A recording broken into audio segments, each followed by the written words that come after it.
Assalamualaikum warahmatullahi wabarakatuh.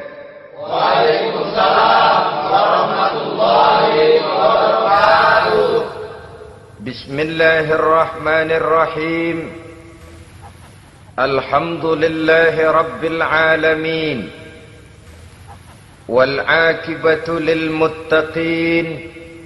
ولا عدوان إلا على الظالمين والصلاة والسلام على أشرف الأنبياء والمرسلين سيدنا ومولانا محمد وعلى آله وأصحابه المجاهدين الطاهرين أما بعد. Saudara-saudara kaum muslimin rahimakumullah. Salah satu kelebihan makhluk bernama manusia, yaitu bahwa Allah Subhanahu wa ta'ala menghiasi hidup manusia ini dengan syahwat, atau yang lazimnya kita sebut sebagai hawa nafsu. Inilah tenaga yang merupakan daya dorong yang melahirkan dinamika dalam kehidupan manusia, yang menyebabkan terus-menerus terjadinya perkembangan dalam sejarah peradaban dan kehidupan manusia. Hawa nafsu bisa melambungkan seseorang kepada puncak kejayaan, dan hawa nafsu dapat menenggelamkan seseorang ke dasar jurang kehancuran yang paling dalam. Pada surah Ali Imran ayat 14, Allah Subhanahu wa ta'ala berfirman, A'udzu billahi minasy syaithanir rajim. Zuyyina lin-nasi hubbus syahawati minan nisa'i wal banin wal qanatiril muqantarati minadh dhahabi wal fiddah wal khailil musawwamati wal an'ami wal harth.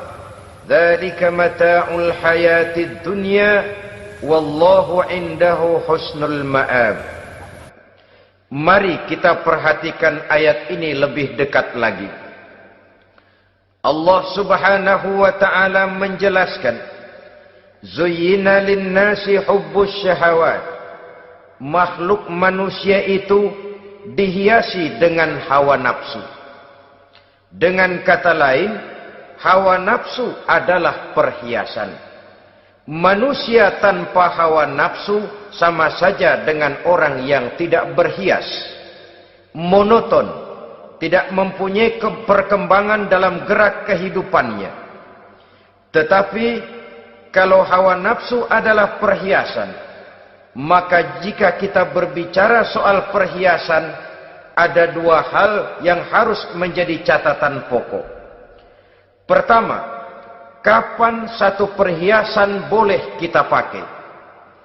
Yang kedua, di mana perhiasan itu harus kita pakai?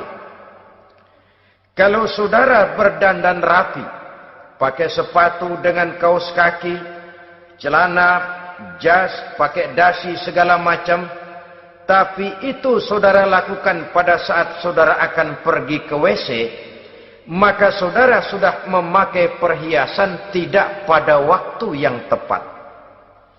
Begitupun sebaliknya, kalau jam tangan saudara pakai di kaki, kopiah saudara pasang di kaki, lalu sepatu naik ke atas jidat, maka saudara memakai perhiasan tidak pada tempatnya yang tepat. Demikian juga sifat yang bernama nafsu. Kapan dia boleh diperturutkan, di mana dia boleh disalurkan, adalah tugas daripada agama untuk mengatur syahwat atau hawa nafsu. Lihatlah kehidupan malaikat. Malaikat makhluk yang diciptakan Allah tanpa hawa nafsu. Maka kehidupan malaikat monoton. Malaikat tidak mempunyai peradaban dan kebudayaan. Malaikat adalah makhluk yang secara instingtif diciptakan untuk berbakti, tidak punya alternatif atau pilihan lain. Saudara lihat, Ada malaikat yang sejak diciptakan diperintahkan untuk sujud, sujud saja sampai sekarang, enggak bangun-bangun. Ada malaikat yang sejak diciptakan diperintahkan untuk tasbih, tasbih saja, yang lain tidak. Ada malaikat yang sejak diciptakan diperintahkan mencabut nyawa, nyawa saja urusannya, yang lain tidak. Pekerjaannya monoton. Tetapi memang karena tidak ada hawa nafsu, tidak ada kecenderungan malaikat untuk nyeleweng. Belum pernah kita dengar misalnya ada malaikat Jibril korupsi ayat. Ini kelihatannya ayat bagus ini, nggak usah disampaikan kepada bawahan Muhammad, dipakai sendiri saja. Tidak. Kita belum pernah dengar malaikat maut keliru mencabut nyawa orang yang belum waktunya modar. Belum pernah. Malaikat itu ibadun mukramun la ya'sunallaha fima amarahum wa yaf'aluna ma yu'marun. Maka kehidupan malaikat adalah monoton. Dinamika tidak ada, peradaban dan kebudayaan juga tidak ada. Andai kata bumi dan seluruh isinya diserahkan kepada malaikat untuk mengisinya, barangkali saudara tidak akan pernah kenal jembatan Semanggi, saudara tidak akan pernah kenal Monas, gedung-gedung bertingkat, gedung-gedung pencakar langit. Semua yang menggerakkan itu adalah karena manusia mempunyai hawa nafsu. Nah, kemudian pada kalimat berikutnya Allah memberikan rincian. Apa nafsu kepada apa yang paling menonjol dalam kehidupan manusia itu? Pertama, minan nisa, hawa nafsu kepada perempuan. Ini tentu yang ditujukan laki-laki. Dimanapun saja makhluk bernama laki-laki, kalau dia normal, tidak impoten, mesti suka kepada perempuan. Itu wajar, bin pantas alias normal. Tetapi tadi saya katakan di awal, nafsu kepada perempuan adalah perhiasan. Kapan makainya, di mana makainya, itulah tugas agama memberikan tuntunan dan aturan. Saudara-saudara kaum muslimin rahimakumullah, nafsu kepada wanita dapat mengantarkan seseorang kepada puncak kejayaan, tapi nafsu kepada wanita bisa menenggelamkan seseorang ke jurang kehancuran. Bergantung kepada latar belakang apa yang mendorong timbulnya syahwat tadi. Dengan kata lain, motivasi syahwat tadi digerakkan oleh iman dan ketakwaan, atau semata-mata karena memang syahwat yang merupakan kendaraan iblis. Penyelewengan pertama yang terjadi dalam sejarah kehidupan manusia adalah penyelewengan yang dilakukan oleh Nabi Adam alaihi salam pada saat ia memetik buah huldi. Kenapa itu dilakukan oleh Nabi Adam? Karena terdorong oleh rasa sayang dan cinta kepada istrinya Hawa. Sebenarnya Hawa lah yang merajuk, Siti Hawa lah yang membujuk, dan Nabi Adam oleh karena syahwatnya kepada istrinya memperturutkan bujukan Siti Hawa itu. Peristiwa Nabi Adam ribuan tahun yang lalu akan terus relevan sampai ke zaman kita sekarang ini.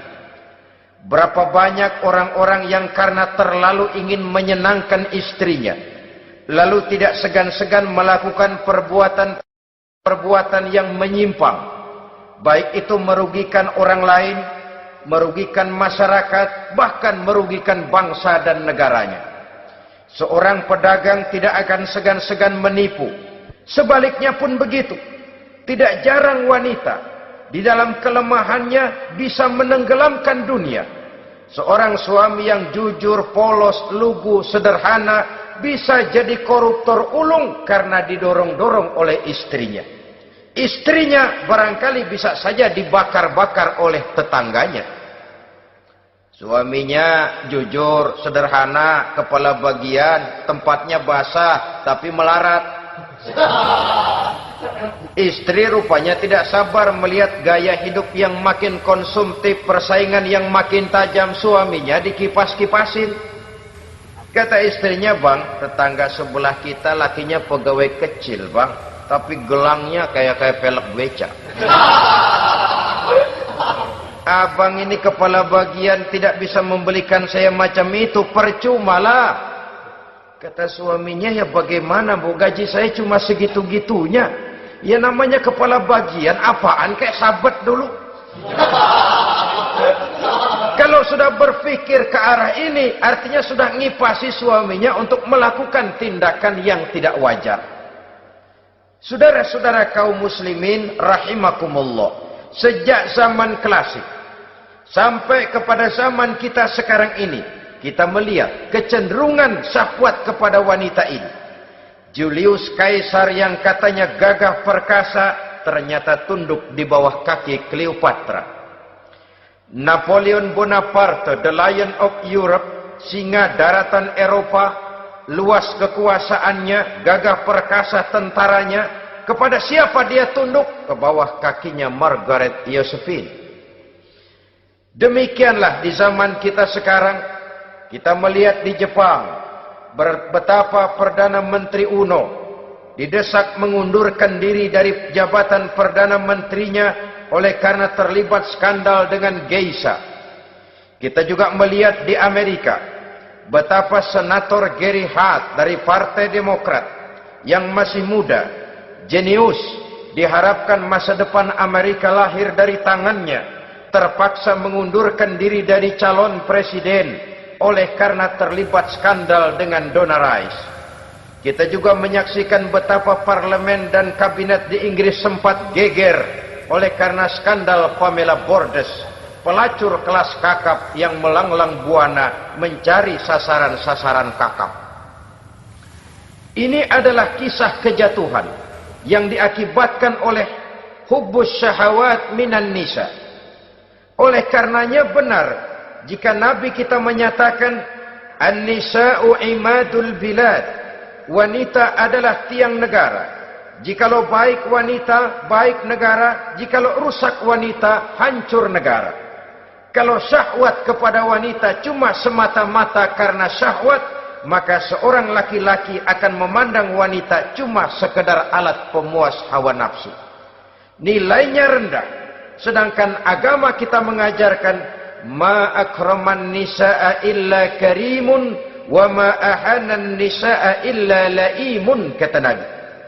Tidak akan menghormati kaum wanita kecuali orang-orang yang terhormat, dan tidak akan merendahkan derajat kaum wanita kecuali memang orang-orang yang rendah moralnya. Dengan kata lain, apabila syahwat minan nisa ini dilandasi dengan semangat iman dan ketakwaan, maka kehidupan Rasulullah sallallahu alaihi wasallam sungguh menjadi figur dan contoh dalam kehidupan kita.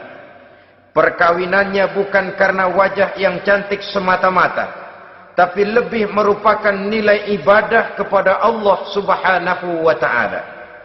Dengan demikian, kecenderungan kepada hubbus syahawat minan nisa dikontrol oleh nilai iman. Barometernya, tolok ukurnya adalah iman. Di zaman sekarang banyak kasus kawin campur yang pada akhirnya akan membingungkan kita sendiri. Padahal Al-Quran secara jelas dan tegas memberikan bimbingan. Orang itu kalau sudah, kata Imam Syafi'i, wa ainur ridha an kulli aibin kalilatun kama anna aina suhti tubdil masawiyah. Mata kalau dibalut cinta dia buta terhadap nista, tapi mata kalau dibalut benci hanya melihat yang keji-keji saja.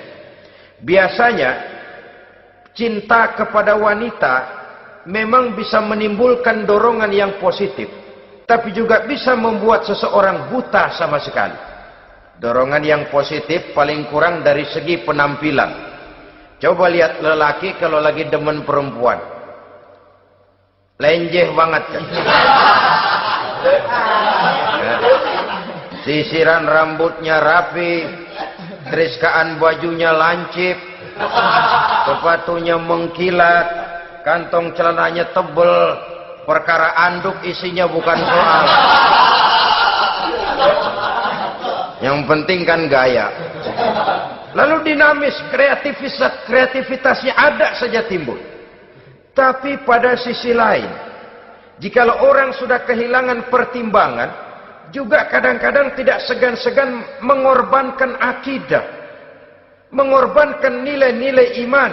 Padahal ini taruhan utama, sampai Quran dengan tegas memberikan peringatan. Wala ammatun mu'minatun khairun min musyrikatin walau a'jabatkum.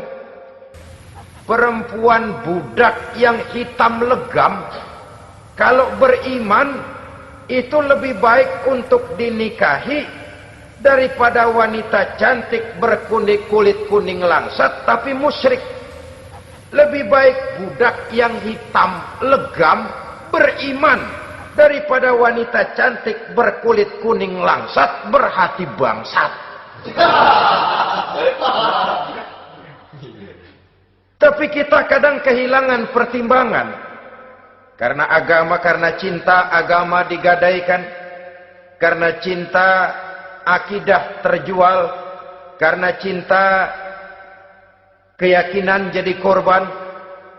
Ini semua penyakit yang datang dari hubbus syahawat minan nisa, kecenderungan mengumbar nafsu kepada perempuan. Ini memang perhiasan, tapi bisa juga jadi bumerang dalam kehidupan manusia. Berapa banyak penyelewengan terjadi karena pengaruh wanita yang tidak bisa jadi bisa. Ini pengaruh di dalam kehidupan memang sedemikian besarnya.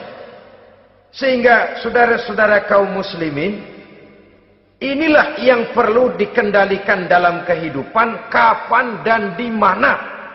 Kalau nafsu adalah perhiasan, kapan dan di mana perhiasan itu harus kita pakai. Di mana dia harus kita tempatkan. Begitu juga yang menyangkut soal perempuan. Kapan? Ya kapan? Tentu kalau sudah nikah.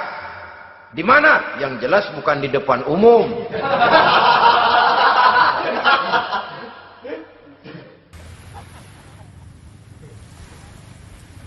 Ini nafsu yang pertama, minan nisa. Yang kedua, wal banin. Dihiasi juga manusia dengan kecintaan kepada banin.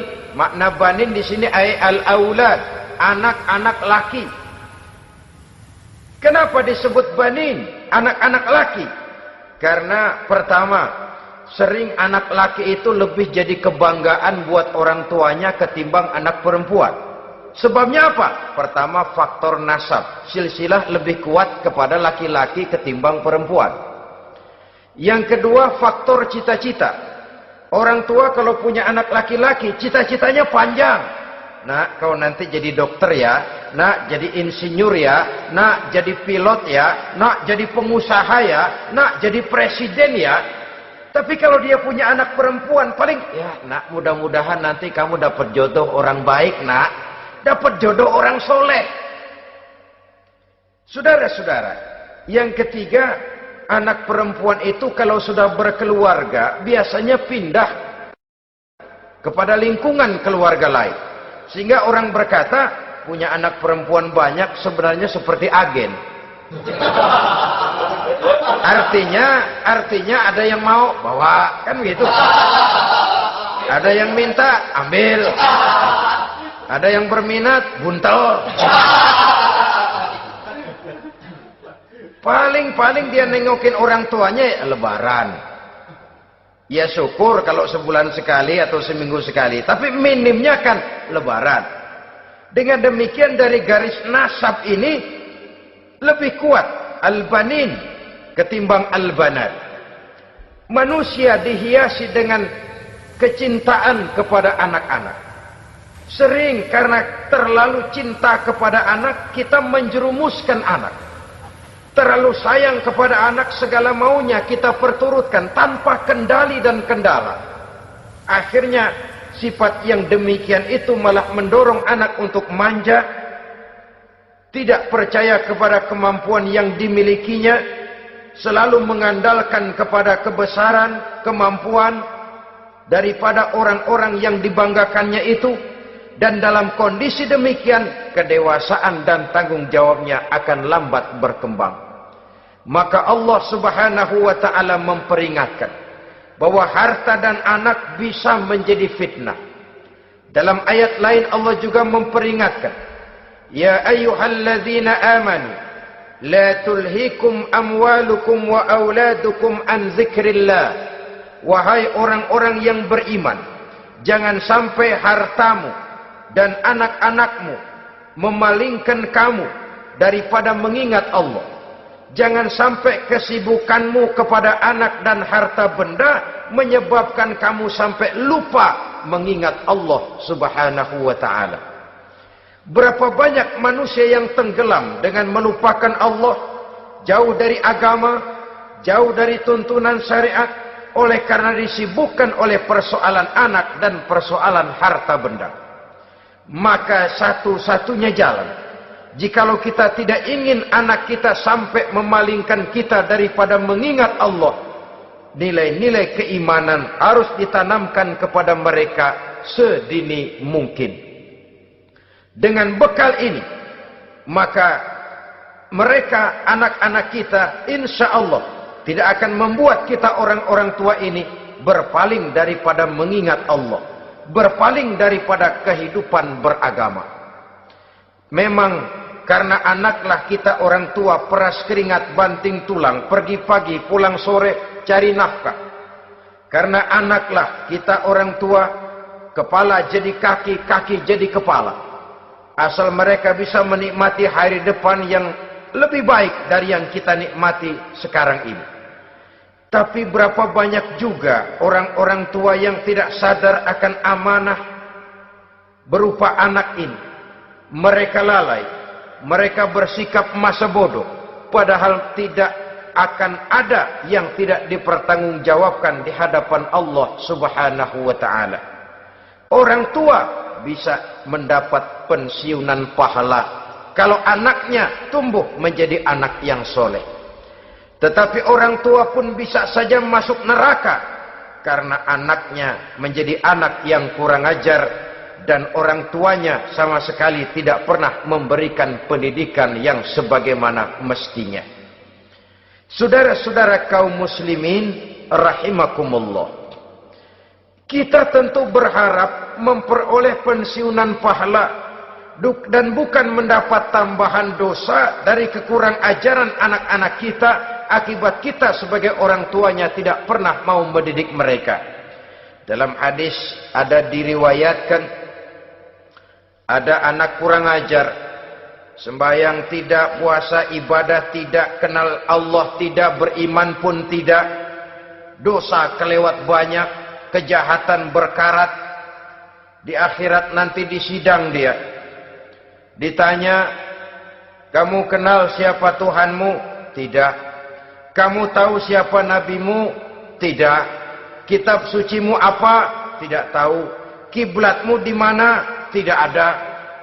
Kamu sholat? Tidak pernah. Kamu puasa? Tidak pernah. Wah, kalau begitu kamu rusak sekali. Kamu neraka. Anak ini mengajukan protes. Saya menuntut keadilan. Benar saya tidak kenal siapa Tuhan saya. Saya tidak tahu apa kitab suci saya. Saya tidak pernah mendirikan sholat. Tidak pernah melaksanakan puasa. Pendeknya tidak ibadah dan tidak iman. Tapi semua itu terjadi. Sebab-sebabnya tidak lain karena orang tua saya tidak pernah mendidik dan mengajarkan saya. Orang tua saya tidak pernah mengarahkan saya ke jalan itu. Sampailah saya seperti keadaan yang sekarang ini. Orang tua saya enak-enakan ngaji, saya teler diantepin aja. Orang tua saya memegang kitab, saya megang botol. Dia tahu, dia diam saja. Dia tahu dan dia tidak memberikan peringatan. karena orang tua saya lah, maka saya jadi seperti sekarang ini. Kalau saya harus masuk ke dalam neraka, saya menuntut keadilan agar orang tua saya juga ikut bersama saya gabung ke dalam neraka. Orang tuanya yang baik-baik dipanggil, sudah mau berangkat ke surga nih orang tua, dipanggil, "Ntar dulu mas, ini dulu." Mau kemana, gancang banget? Surga pak, nanti dulu urusan belum beres. Ini benar anakmu ini? Dilihat anaknya, iya anak saya ini. Waktu di dunia nggak pernah diajarin ngaji, nggak pernah. Sampai dia nggak kenal Tuhannya, nggak kenal nabinya, nggak kenal kiblatnya, nggak kenal kitabnya. Iya. Dia sembahyang, kamu diam, dia nggak sholat, kamu diemin aja. Iya kali. Kenapa pakai kali? Yang benar ngomong. Ramadan dia nggak puasa, kamu nggak tegur, kamu diam saja. Iya. Wah, kamu nggak tanggung jawab. Kamu tahu anak itu adalah amanah. Menyia-nyiakan amanah adalah khianat. Khianat adalah dosa besar. Jadi bagaimana saya? Ya kamu gabung sama anakmu, join ke neraka berdua bareng. Lantaran kamu tidak mau mendidik mereka, anak-anakmu, maka jadilah anak-anakmu seperti sekarang ini. Saudara-saudara kaum muslimin rahimakumullah. Sebaliknya, jikalau anak-anak kita yang kita cintai ini, yang merupakan buah hati belahan jantung, tumbuh dan berkembang menjadi anak-anak yang soleh, yang bermanfaat bagi masyarakatnya, bagi agama, bangsa dan negaranya, kita orang tuanya bolehlah tentram menerima pensiunan pahala. Menerima pensiunan pahala dari kesolehan anak yang ditinggalkannya. Alangkah nikmatnya mendapat pensiunan pahala. Terbaring kita di bawah pohon kemboja, nilai kebaikan kita dikenal orang, nama kita akan tetap hidup. Oleh karena kita meninggalkan anak-anak yang tumbuh menjadi generasi yang soleh, bukan anak yang salah. Oleh karenanya, kecintaan kepada anak jangan sampai membuat kita lalai dari mengarahkan mereka kepada kehidupan beragama. Di zaman sekarang ini, kecenderungan kita mengarahkan anak pun sudah kepada kecenderungan yang berbau materialistis.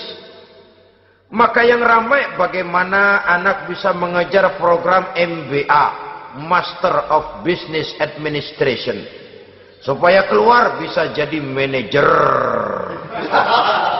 Bagaimana anak lalu kursus komputer, supaya keluar menjadi tenaga yang canggih di bidang komputer. Ya, kalau dia perempuan cantik, bagaimana dia bisa masuk Akademi Sekretaris and Management supaya bisa jadi sekretaris? Atau bagaimana dia bisa masuk sekolah nyanyi supaya nanti jadi penyanyi dengan tarik suara, uang lalu mengalir ke dalam kocek jutaan nilainya. Maka yang ramai pun hal-hal yang semacam itu. Dalam pada itu, pengajian, kursus-kursus keagamaan, studi-studi klub yang membicarakan masalah-masalah agama, ramainya kadang-kadang kalau bulan Ramadan, dianggap training center. Ya lumayan, daripada tidak sama sekali mah lumayan. Tapi dengan demikian ini kan merupakan bagian terpokok dari kehidupan manusia. Alangkah idealnya jika dia mengantongi gelar MBA, Master of Business Administration, tapi punya nilai iman yang tangguh, ahli komputer, tapi punya keyakinan beragama yang mantap. Saudara-saudara kaum muslimin rahimakumullah, kecintaan kepada anak-anak sering mendorong seseorang untuk menimbulkan sifat nepotisme. Segalanya serba garis keturunan. Sejak ia jalur birokrasi sampai ke dalam kehidupan sehari-hari, nepotisme ini bisa terlihat. Orang kehilangan kondisi objektivitasnya. Mampu atau tidak, soal lain. Bidangnya atau tidak bukan soal. Yang penting masih ada hubungan keturunan. Maka timbullah tumpang tindih untuk sesuatu pekerjaan yang tidak sesuai dengan kemampuan dan keahliannya. Di desa-desa kita melihat masjid, ketua masjid bapaknya, bendahara anaknya, sekretaris mantunya, Bilal besannya, kul beduk engkongnya. Pokoknya asal masih ada garis keturunan, masuk, tidak minggir. Ini pada akhirnya kurang menciptakan pemerataan kesempatan. Iyalah kalau profesinya, tapi kan jarang yang demikian itu. Kita boleh cinta kepada anak-anak kita, tapi jangan lalu mempergunakan posisi yang kebetulan kita gunakan untuk menempatkan anak-anak kita lebih dari kemampuan yang mereka miliki. Nepotisme yang lahir. Sehingga ini bukan saja tidak mendidik, tapi mengakibatkan terjadinya tumpang tindih.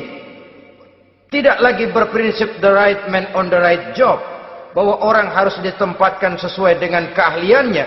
Tapi kita sudah berpikir subjektif, ahli atau tidak ahli, asal masih berbau keturunan, ayo silakan. Nepotisme yang akan lahir. Oleh karenanya, mencintai anak adalah sesuatu yang merupakan perhiasan di dalam kehidupan. Wajar, tetapi harus kita menempatkannya sesuai dengan semestinya. Ini yang kedua. Yang ketiga, nafsu yang menghiasi hidup manusia itu adalah nafsu kepada wal qanatiril muqantarati minadh dhahabi wal fiddah.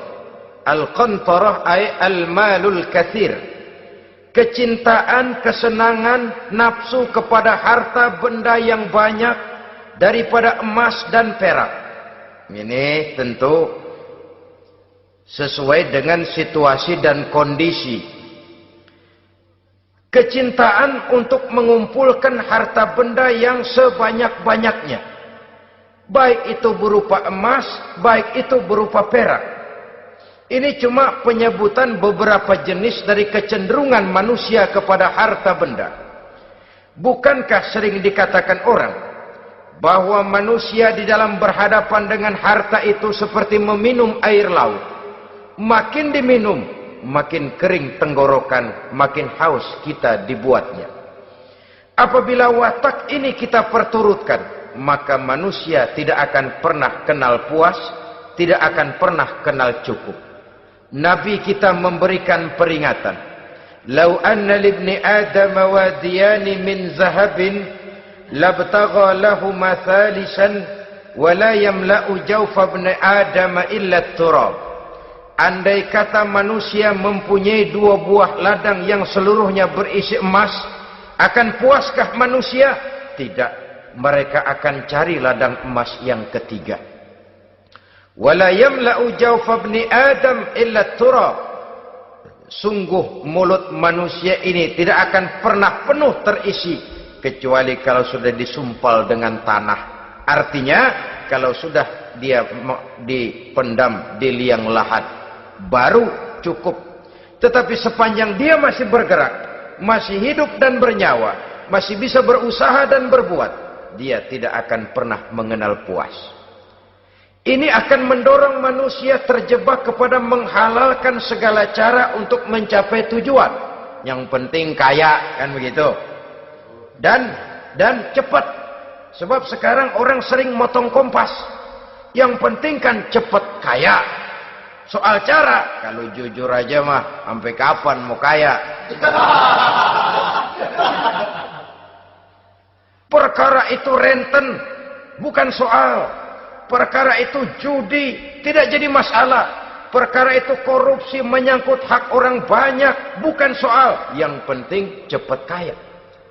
Dan anehnya lagi, tidak malu menumpuk kekayaan dengan cara yang tidak wajar. Ya kan orang hidup bermasyarakat tuh bisa dianalisa tuh. Emang usahanya apa sih? Gajinya sebulan berapa sih? Kok bisa gitu-gitu benar sih? Dari mana sih? Secara langsung orang tidak berani bertanya, tapi dari mulut ke mulut akhirnya tersebar jadi rahasia umum. Si Ano kan punya ano, dia ano, anonya seano.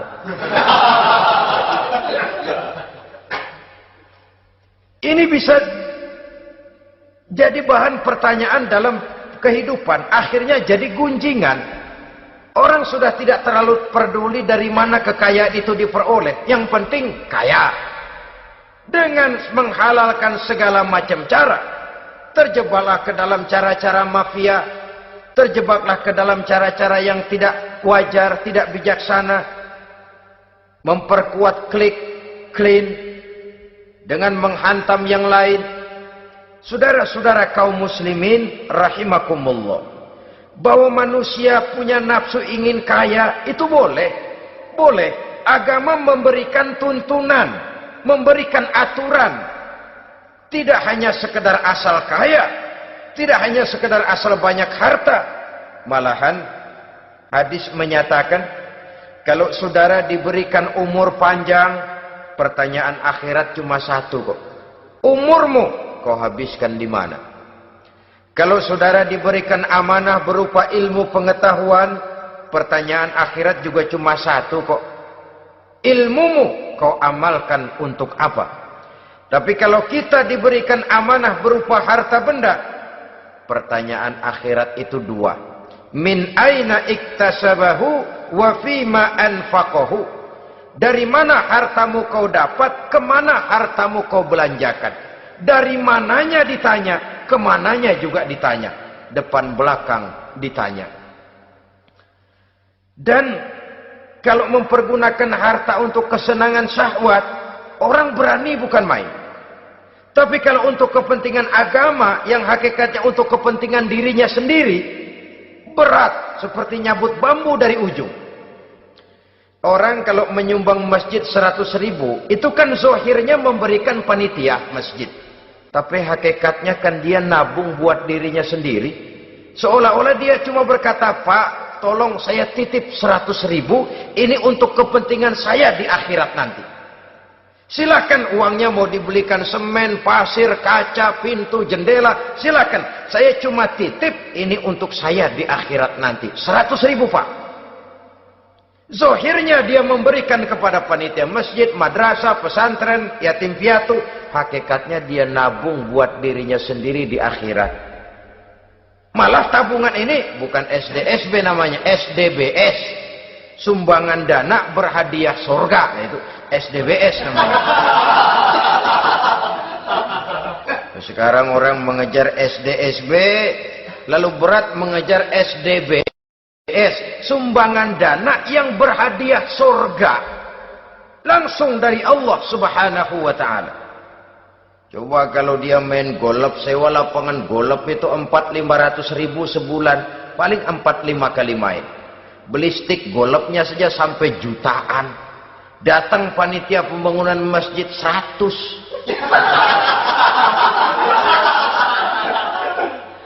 Minta didoain masuk surga lagi. Surga 100.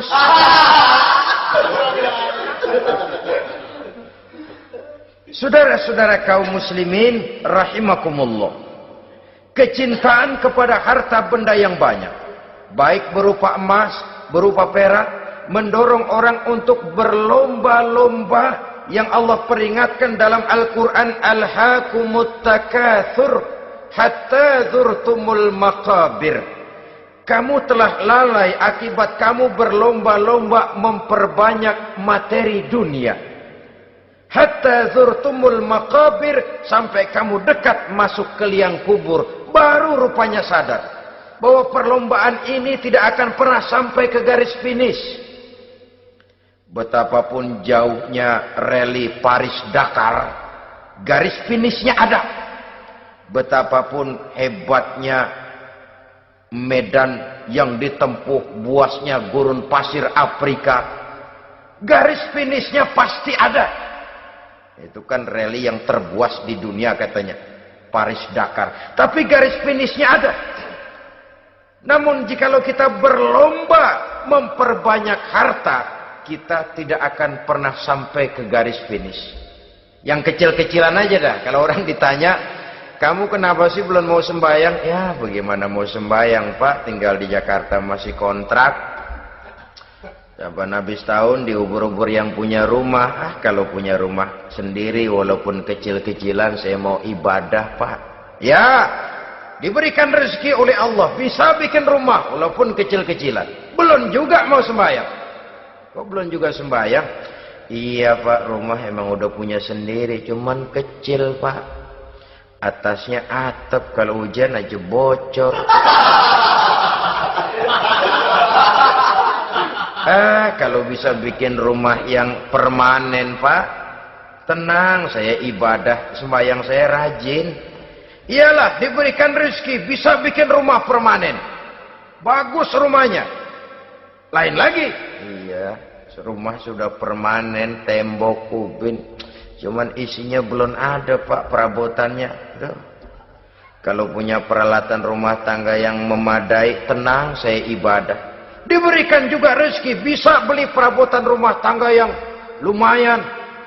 Di atas tekelnya sudah pakai karpet, mebelnya spaghetti, tempat tidurnya alga spring bed, dan low pillow, ada kulkas, ada TV, di sebelah TV ada kunci mobil. Kuncinya mobilnya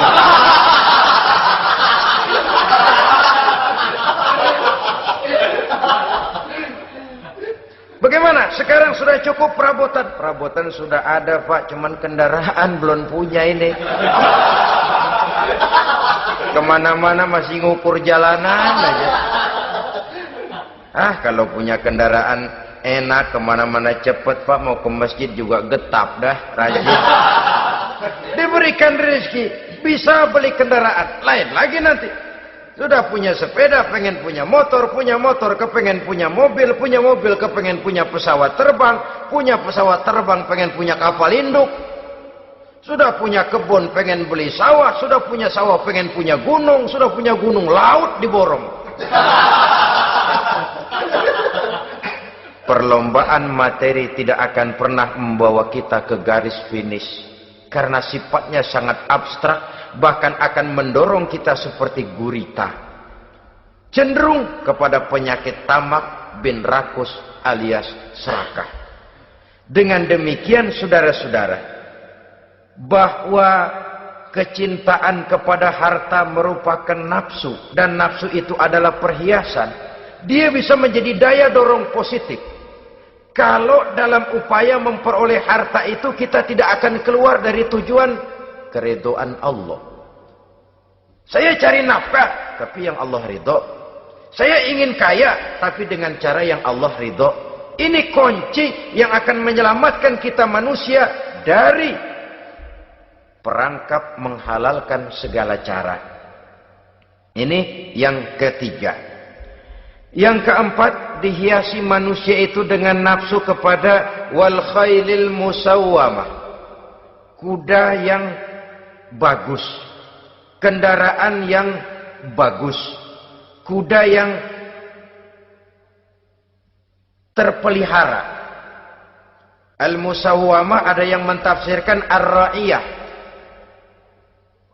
Ar-ra'iyah itu yang digembalai. Binatang ternak, kuda yang digembalai atau kuda yang diikat. Artinya, kalau dulu kan yang namanya tuan-tuan tanah itu baru dibilang bejeger kalau kemana-mana naik kuda. Jet set zaman dulu itu. Itu udah kelompok jet set, itu kendaraan. Kalau sekarang baby benda. Dulu mah kuda band.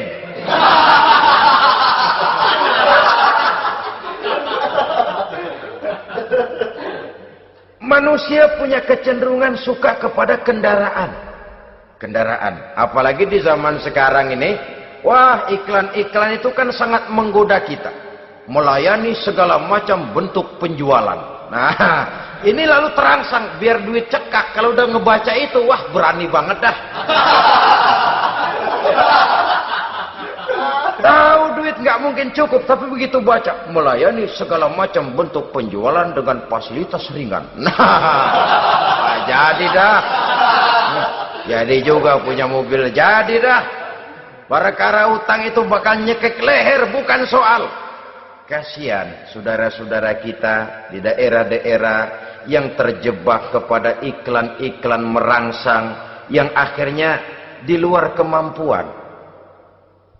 Sehingga terjebak pada saat dia harus mengembalikan kredit, dia tidak mampu, barang disita, uang hangus, nyengir deh. Bekipas sembari tahlil. Habis arang besi binasa. Bahwa kita menginginkan kendaraan yang serba baik, silahkan. Tiap akhir tahun ganti merek, keluar yang baru, ganti lagi. Itu kalau orang yang mampu. Buat kita yang tidak mampu, kenapa tidak bersyukur melihat yang lebih rendah di bawah kita? Alhamdulillah kita punya mobil, tangga kita cuma punya motor. Yang punya motor, syukur kita punya motor bisa rada cepetan. Tangga sebelah punya sepeda, mana-mana kekejek mulu. Yang punya sepeda, alhamdulillah punya sepeda. Tangga sebelah kemana-mana jalan kaki. Yang jalan kaki, syukur masih bisa jalan. Temen sebelah lumpuh bertahun-tahun nggak. Yang lumpuh, alhamdulillah masih hidup. Tangga sebelah kemarin out, nggak balik lagi. Saudara-saudara, saya pikir menengok ke atas itu perlu supaya ada rangsangan kita untuk maju. Tapi menengok ke bawah pun juga lebih perlu agar kita mensyukuri yang ada dan tidak suudzon, tidak buruk sangka kepada Allah. Apa yang diberikan Allah kepada kita sekarang ini, itulah yang terbaik menurut Allah untuk kita. Saudara-saudara kaum muslimin rahimakumullah. Dahulu ada seorang pemuda, matanya buta. Dia mengeluh, ya Allah, kenapa saya dilahirkan dalam keadaan buta? Apa dosa saya? Apa salah saya? Andai kata saya tidak buta, saya melihat keindahan alam ini, saya lebih akan bersyukur kepadamu ya Allah. Nah sudah, dia berburuk sangka kepada Allah. Satu hari, ini Raja Baduy di pedalaman mengerahkan tentaranya menculik anak-anak muda. Ini Raja Baduy ini kanibal, artinya suka makan daging manusia. Anak-anak muda ini diculik. Yang masih muda-muda ya, kalau kambing muda itu kan di sop rada sedap. Rupanya ini Raja kanibal ini begitu. Anak-anak muda termasuk ya pemuda yang buta tadi itu kena culik. Ya sudah diculik, rawatlah di istana raja ini, diberikan pakaian bagus, dikasih makan serba enak. Sebab apa? Supaya badannya gemuk. Setelah gemuk nanti dipotong di sop legit. Udah, kerjanya cuma makan tidur, fasilitas nikmat, tidur enak. Udah giliran dapat 1 bulan 2 bulan kemudian, ketika mau diambil anak-anak muda ini, raja sendiri yang milih mana yang disop duluan nih. Sampai giliran anak muda yang buta ini, raja geleng kepala. Yang begini mah buta, dagingnya nggak enak. Ini satu lepas saja, lepas. Saya mau makan daging orang buta, lepas saja. Pulang ini anak muda, batinnya bersyukur, sujud syukur, ya Allah, katanya untung saya buta. Coba kalau saya nggak buta udah habis saya disop. 2 bulan yang lalu dia mengeluh, ya Allah, kenapa saya dilahirkan dalam keadaan buta? Sekarang dalam pulang ke rumah, perjalanan menuju ke rumah, dia berkata, alhamdulillah, andai kata saya tidak buta, habis badan saya disop oleh raja yang kanibal tadi. Saudara-saudara kaum muslimin rahimakumullah. Jadi dengan demikian pola hidup yang konsumtif sesungguhnya sangat tidak mendidik apabila dilatar belakangi oleh kemampuan yang tidak menunjang. Dengan demikian setidaknya mendidik orang untuk berkhayal.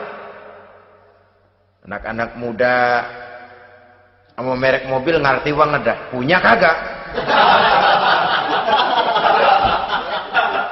Ini BMW model terakhir nih. Nih, kemarin gue ngeliat di sana gue megang rame.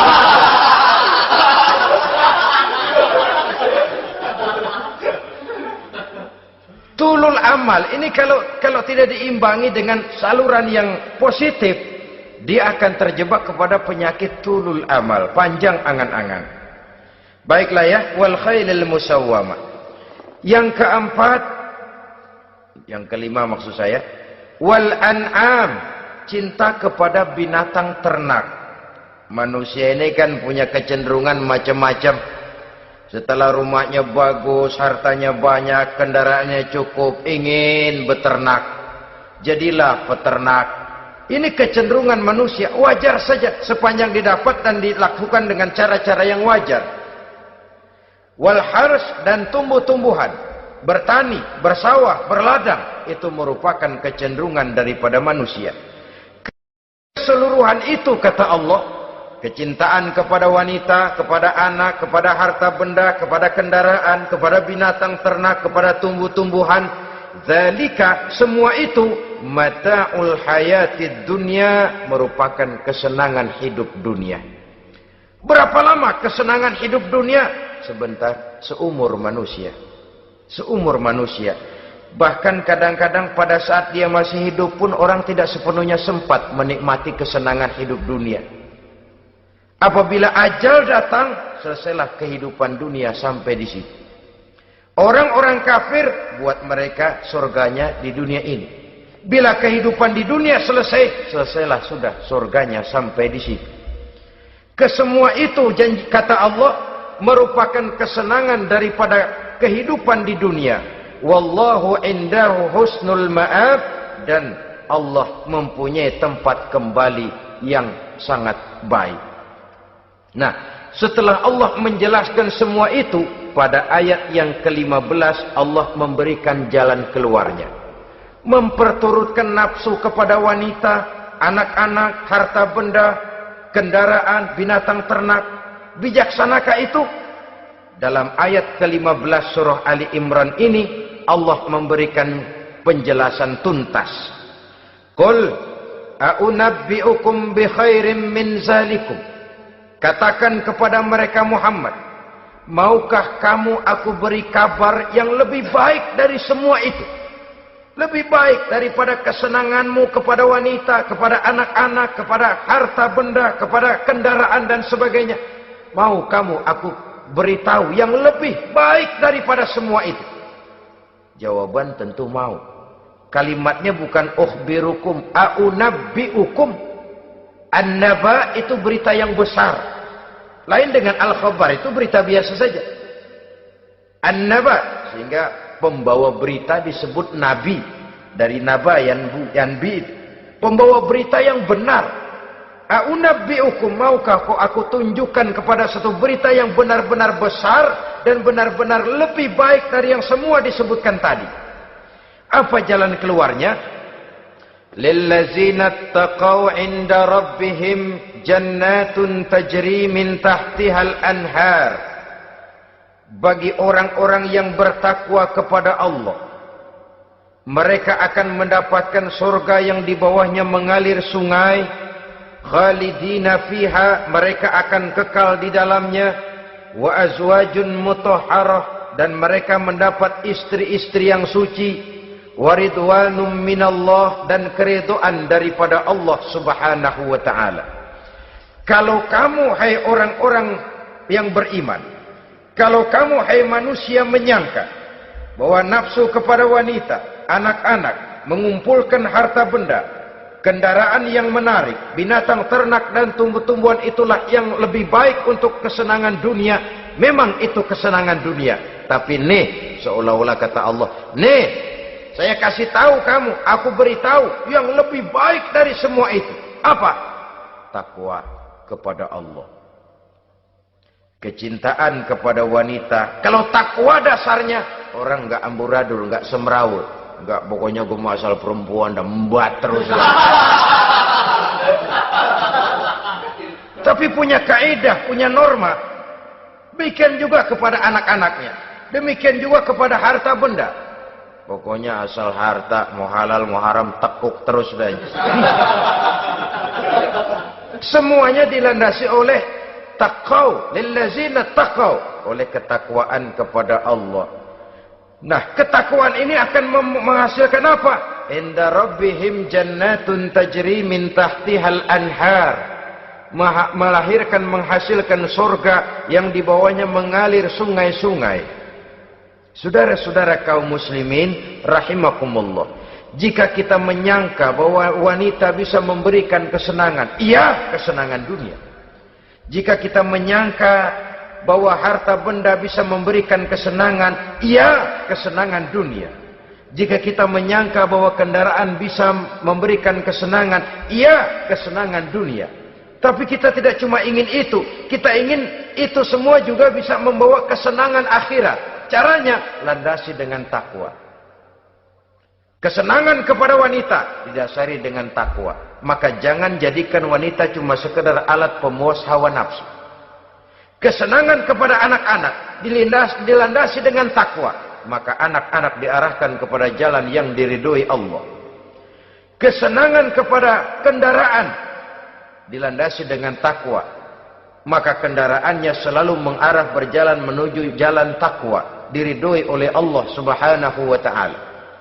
Kalau tidak, tuh mobil asal lempengan Ancol gancang banget dah. Tapi giliran dihadapin ke masjid, mogok melulu mobil. Urusan ngaji ada aja halangannya tuh kendaraan. Tapi kalau untuk urusan maksiat, ngebut benar-benar.